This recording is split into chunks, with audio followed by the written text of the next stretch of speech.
dipersembahkan oleh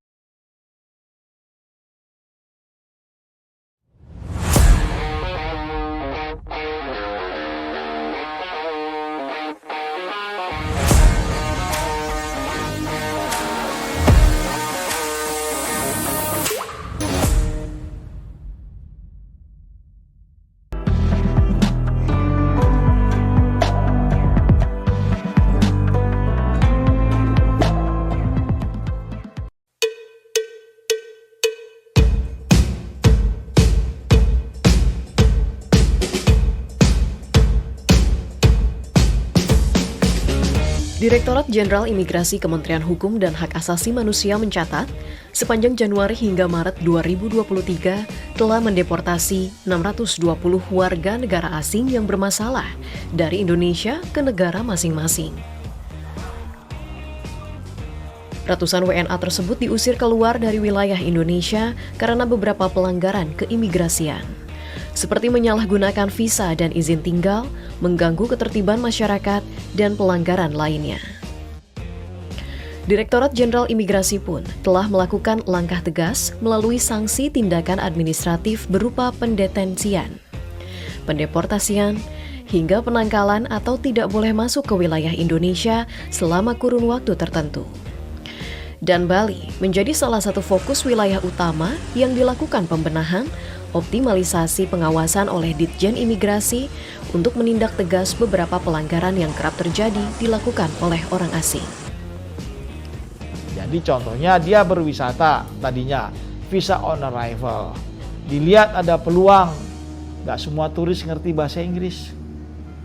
Nggak semua turis mau belajar bahasa Indonesia. Berarti ada language barrier. Mereka jembatani, wah ini peluang.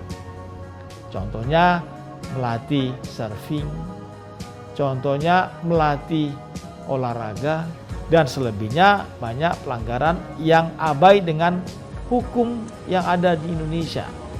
Contohnya mereka naik sepeda motor kadang lupa atau tidak menggunakan helm.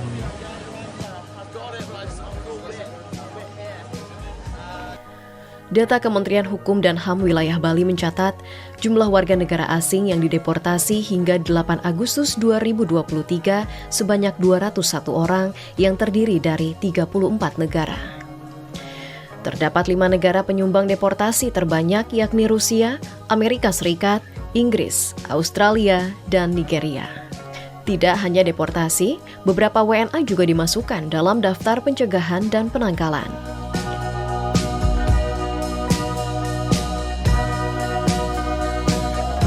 Tindakan yang kita kenakan kepada warga negara asing yang melanggar ketentuan peraturan perundang-undangan di Indonesia itu sebenarnya jamak sekali, ya. Tapi yang paling tepat sasaran, yang paling sering dipakai di seluruh dunia juga, seluruh negara yang berdaulat adalah deportasi dan pengusulan namanya dalam daftar pencegahan dan penangkalan. Itu yang paling efektif dan efisien. Kantor imigrasi terus dengan gencar melaksanakan patroli rutin demi terciptanya keamanan dan kenyamanan bagi masyarakat, juga para wisatawan di Bali. Setiap hari, unsur intelijen kantor imigrasi kelas 1 TPI Denpasar melakukan pemeriksaan terhadap warga negara asing.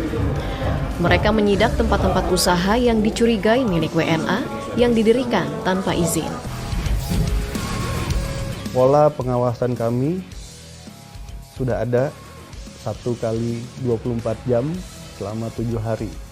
Jadi informasi-informasi yang kami dapat ini berimbang, baik dari pengaduan masyarakat yang disampaikan melalui kanal-kanal yang telah kami siapkan, lalu dari pengawasan rutin yang kami laksanakan.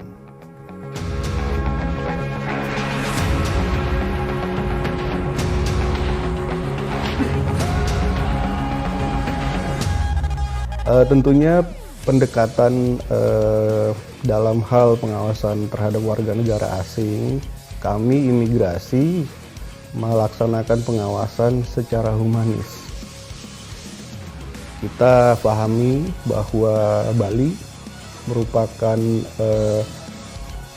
sektor pariwisata terbesar di Indonesia. Tentunya juga kami imigrasi di sini harus menjaga itu.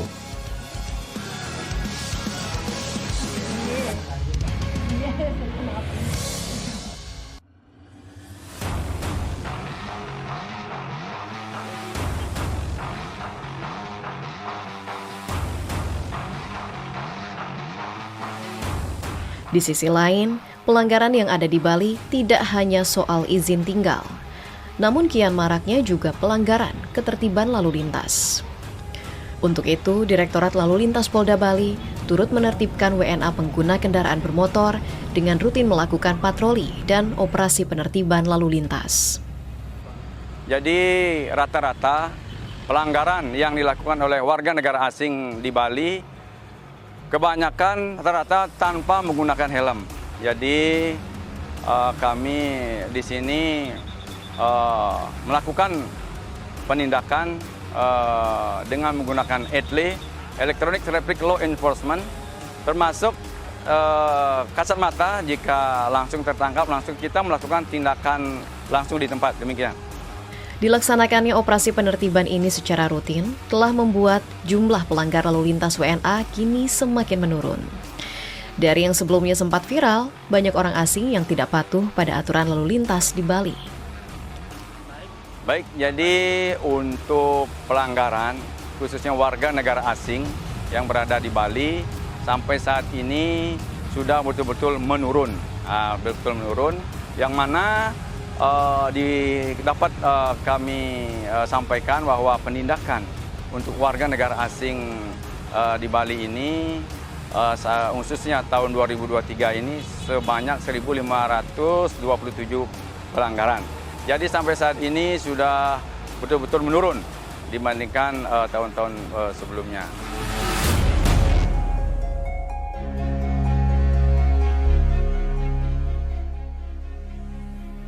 Sebagai tempat tujuan wisata dunia, Dinas Pariwisata Bali berupaya membawa kenyamanan bagi semua pihak agar Bali bisa dinikmati siapapun tanpa ada yang merasa dirugikan dalam hal menegakkan hukum keimigrasian di Indonesia.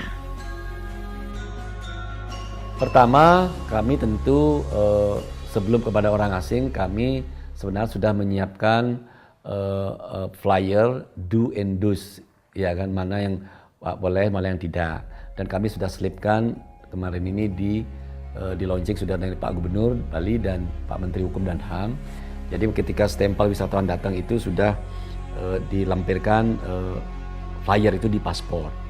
Dan juga pihak imigrasi sudah begitu gerak cepat, sudah membuat scan, tidak lagi pakai flyer itu, dengan scan dengan 3 bahasa Inggris, China, dan India.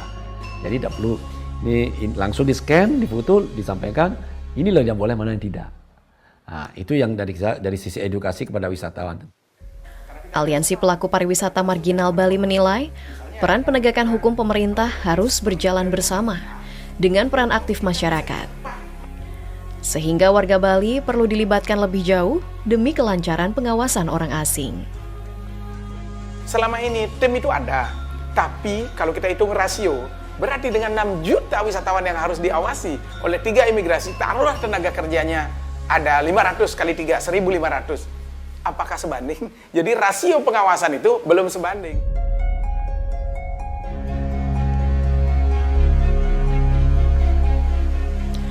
Gencarnya pengawasan terhadap orang asing tidak hanya demi keamanan Indonesia, khususnya Bali, namun juga memberikan kenyamanan dan ketentraman hidup bagi para wisatawan yang ingin berlibur dan menikmati keindahan serta keramah tamahan Pulau Dewata seutuhnya. Well, I think anywhere you go in life, I think it's respecting the space that you're coming into, and I think really just trying to be aware, and I think just being able to absorb what's around you and the culture that's around you. I think that's what's been inspired me. Again, why I'm here is the Balinese people and culture. Penegakan hukum keimigrasian tidak hanya dilakukan dengan operasi pengawasan aktif seperti yang dilakukan di Bali. Lain halnya di Surabaya, Para orang asing secara langsung atau dengan penjamin mendapatkan hak untuk mengetahui dan belajar lebih jauh hukum keimigrasian di Indonesia melalui program Lentera Keimigrasian.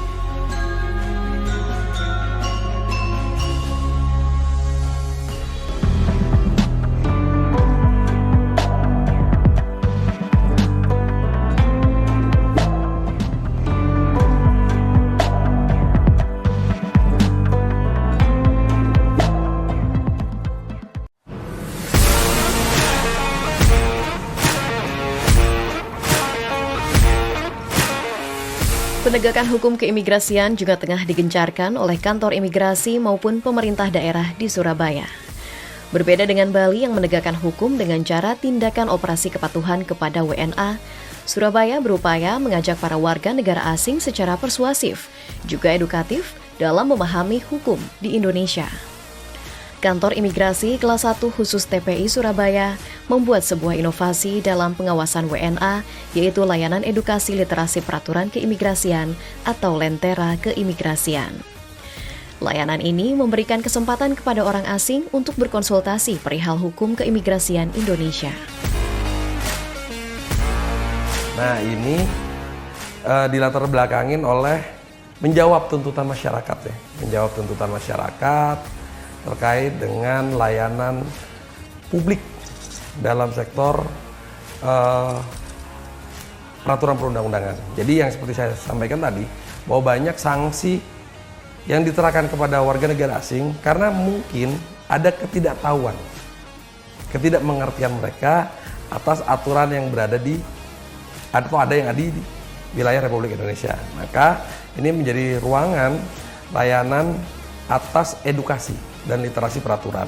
Dengan mengedepankan sikap yang humanis dan melakukan pendekatan secara sosiologis, diharapkan pelanggaran keimigrasian yang ada di wilayah Surabaya, seperti izin tinggal berlebih, penyalahgunaan visa, dan tindakan kriminal dapat ditekan melalui Lentera.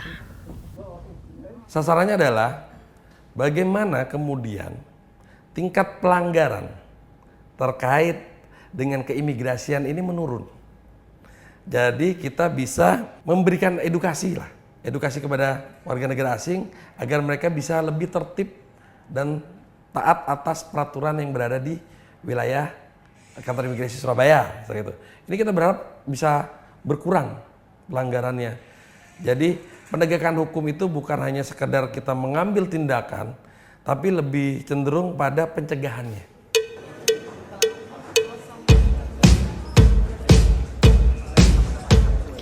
Kantor Imigrasi Kelas 1 khusus TPI Surabaya pun membangun ruangan khusus bagi warga negara asing maupun penjamin yang ingin berkonsultasi seputar hukum keimigrasian. Sejak diresmikan pada 20 Juli 2023 lalu oleh Direktur Jenderal Imigrasi, sudah lebih dari 15 orang memanfaatkan Lentera Keimigrasian. Nanti yang bersangkutan datang ke bagian ini, itu di situ nanti isi formulir dulu terkait data diri dan hal-hal apa yang mau ditanyakan kepada kami. Nanti sudah ada petugas di situ yang akan memfasilitasi terkait hal-hal apa saja yang mau diutarakan kepada kami. Selain warga negara asing yang datang secara langsung, terdapat juga penjamin yang merupakan orang atau korporasi, bertanggung jawab atas keberadaan dan kegiatan orang asing selama berada di wilayah Indonesia. Dan beberapa hal yang sering ditanyakan para WNA dan penjamin, yaitu terkait kartu izin tinggal terbatas (KITAS) maupun perpanjangan visa sesuai dengan hukum di Indonesia. Nah, sekarang yang banyak ditanyakan oleh para penjamin itu seperti ini, Pak. Terkait orang asing yang katakanlah KITASnya sudah keluar. Ternyata di situ orang asing itu mendapatkan penugasan lain, kan itu tidak boleh sebenarnya. Atau pihak-pihak perusahaan atau penjamin yang menggunakan teknisi-teknisi untuk berkegiatan di perusahaannya, akan tetapi menggunakan visa yang kurang tepat untuk diperuntukkan kepada orang asing tersebut. Sebelumnya, Kantor Imigrasi Kelas 1 khusus TPI Surabaya sudah memiliki nomor khusus untuk pengaduan dan pelaporan bagi para WNA dan penjamin. Namun adanya program Lentera Keimigrasian semakin mempermudah kedua belah pihak secara efektif dan efisien dalam menemukan solusi permasalahan di lapangan dengan bertemu, bertatap muka secara langsung. Hal ini diakui Edward Stefano sebagai seorang penjamin yang terbantu dengan kehadiran layanan Lentera guna mendatangkan tenaga kerja asing agar sesuai dengan peraturan perundang-undangan. Hari ini saya mendapat banyak informasi terkait cara mendatangkan orang asing ke sini karena sebelumnya tidak begitu mengerti, dan sekarang kami sudah paham bahwa banyak jenis visa yang bisa kami pakai dari jangka pendek sampai jangka panjang, dan juga selain walaupun sudah memiliki visa, itu bukan berarti kami sudah 100% comply. Kami tetap harus melakukan pelaporan-pelaporan lainnya terkait keberadaan orang asing yang ada di Indonesia.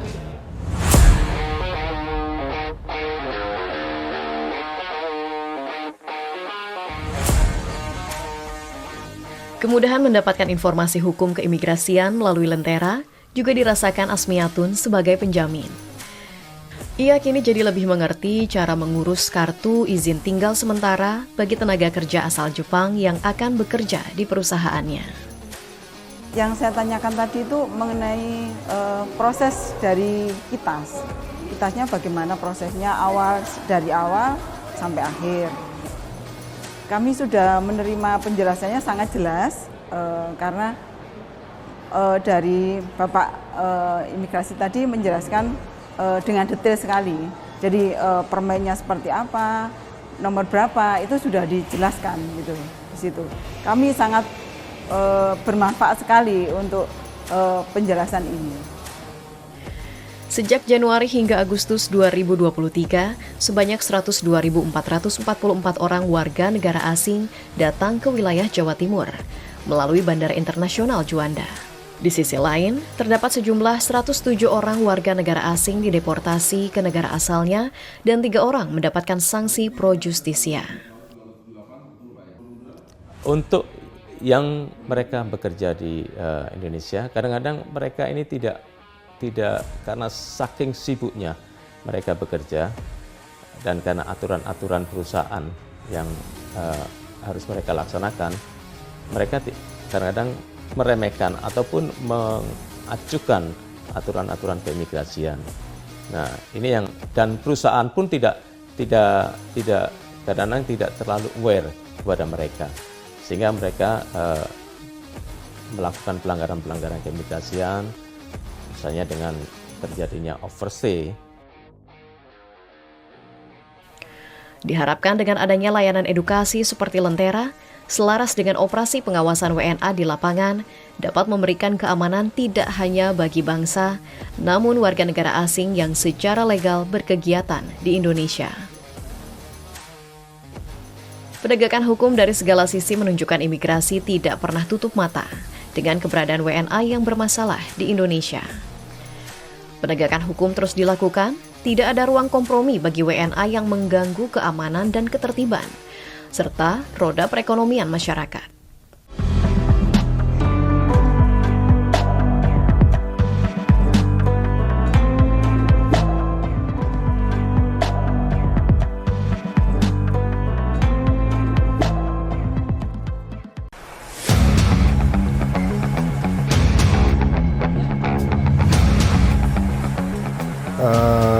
Jumlah kedatangan warga negara asing yang masuk ke Indonesia pada periode 1 Januari sampai 28 Agustus 2023 6.873.999 orang. Sudah naik signifikan dibandingkan dengan sebelum pandemi. Ya, artinya warga negara asing yang masuk ke Indonesia itu cukup tinggi dan minat orang asing ke Indonesia juga masih tinggi. Sejumlah hampir 7 juta warga negara asing masuk ke Indonesia paling banyak melalui Bandara Internasional I Gusti Ngurah Rai Bali, Bandara Internasional Soekarno-Hatta Tangerang, dan Bandara Juanda Surabaya, dengan tujuan berwisata ataupun berbisnis. Jutaan orang yang datang ke Indonesia membuat Ditjen Imigrasi terus melakukan penegakan hukum untuk menghindari terusiknya keamanan dan kenyamanan bangsa dari WNA bermasalah. Oleh karena itu, pemerintah saat ini lebih selektif dalam memberikan izin masuk bagi warga negara asing ke Indonesia. Pemerintah hanya memberikan izin masuk bagi WNA yang bekerja, berwisata, berinvestasi ataupun kunjungan legal lainnya sepanjang memberikan manfaat bagi Indonesia. Kebijakan selektif itu diperkuat dengan dicabutnya aturan bebas visa bagi 159 negara. Pencabutan ini juga bentuk respon pemerintah terhadap warga negara asing yang belakangan ini berulah di Indonesia, khususnya di Bali. Tanpa pandang bulu, pemerintah Indonesia kini mewajibkan visa bagi warga yang berasal dari Amerika Serikat, Inggris, Jepang, Cina, dan negara lainnya jika ingin masuk ke tanah air. Ya manfaatnya buat Indonesia kan begini, masuknya warga negara asing ke Indonesia itu kan diharapkan kan memberikan manfaat. Ya. Nah, tetapi menyeleksi bahwa yang masuk ke Indonesia itu yang memberi manfaat itu adalah tantangannya. Ya. Nah, untuk kemudian ya, kita bisa menjawab tantangan tersebut, dibutuhkanlah instrumen. Salah satunya adalah visa. Ya, kenapa? Karena visa itulah yang kemudian menyeleksi ya, siapa-siapa yang bisa masuk dan siapa yang tidak.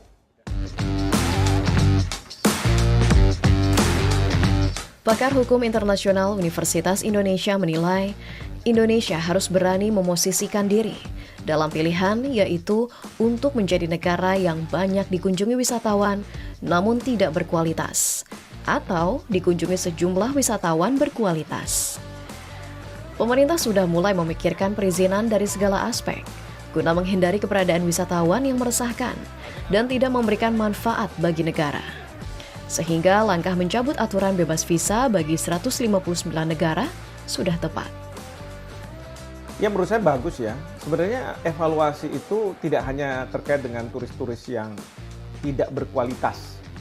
Artinya turis-turis yang kita harapkan datang ke Indonesia, mereka spending uang, bukan justru mencari uang di sini. Dan kemudian juga mereka menghormati hukum Indonesia, bertindak sopan dan lain sebagainya. Nah, kalau menurut saya banyak hal kenapa perlu dievaluasi. Pertama, dengan bebas visa yang 159 negara, kita tidak memperhatikan resiprokal. Artinya resiprositas. Biasanya kita akan memberikan suatu negara bebas visa, ya, asalkan negara tersebut juga akan memberikan bebas visa kepada kita. Dengan gencarnya penegakan hukum keimigrasian yang tengah dilakukan pemerintah, Indonesia tidak perlu takut kehilangan wisatawan. Karena tak ada penurunan yang dipengaruhi oleh pencabutan bebas visa kunjungan dan masih terjadi peningkatan jumlah wisman di daerah tujuan wisata. Oh iya, banyak negara menerapkan itu. Kita misalnya datang ke negara seperti Inggris, Spanyol, Italia, bahkan juga Amerika Serikat, pasti dicek. Karena mereka tidak ingin bahwa wisatawan-wisatawan ini menjadi pendatang ilegal yang kemudian mencari kerja, mencari ini dan sebagainya, yang akan merampas, merebut lapangan pekerjaan bagi warga lokal. Nah, itu yang mereka cegah. Kebijakan selektif dalam menyaring WNA masuk ke tanah air juga diiringi oleh berbagai upaya yang saat ini tengah ditegakkan pihak imigrasi guna mengoptimalisasikan pengawasan WNA, mulai dari meningkatkan peran tim pengawasan orang asing hingga melakukan sosialisasi terhadap WNI dan WNA. Harus selektif itu adalah suatu hal yang harus dilakukan. Karena pengaruh apapun itu kan munculnya dari luar. Yang membawa masuk manusia. Imigrasi kan menjaga manusia. Ya itulah yang kita lakukan agar ke depan ya semakin baik. Nah, mengenai pendalamannya seperti apa, saya bebankan misalnya ke Direktorat Intelijen untuk menghimpun informasi, menghimpun data, ya, mengenai seseorang, ya, yang bermasalah. Kita kerjasama dengan luar negeri untuk bertukar biometrik yang juga kemudian yang bermasalah. Sehingga ketika ada orang yang masuk ke dalam list tersebut ke Indonesia, kita langsung bisa tolak. Ini jangan masuk ke Indonesia. Ini bisa mengganggu.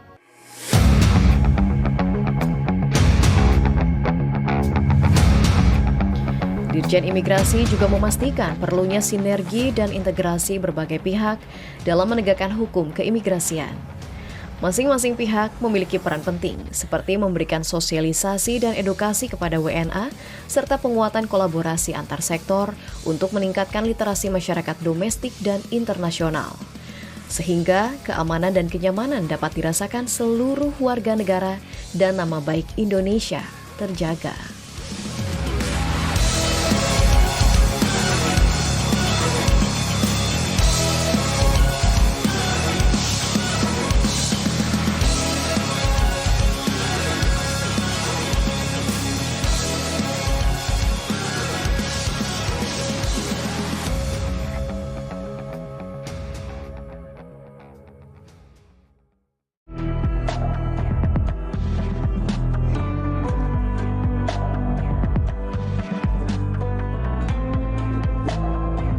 Dipersembahkan oleh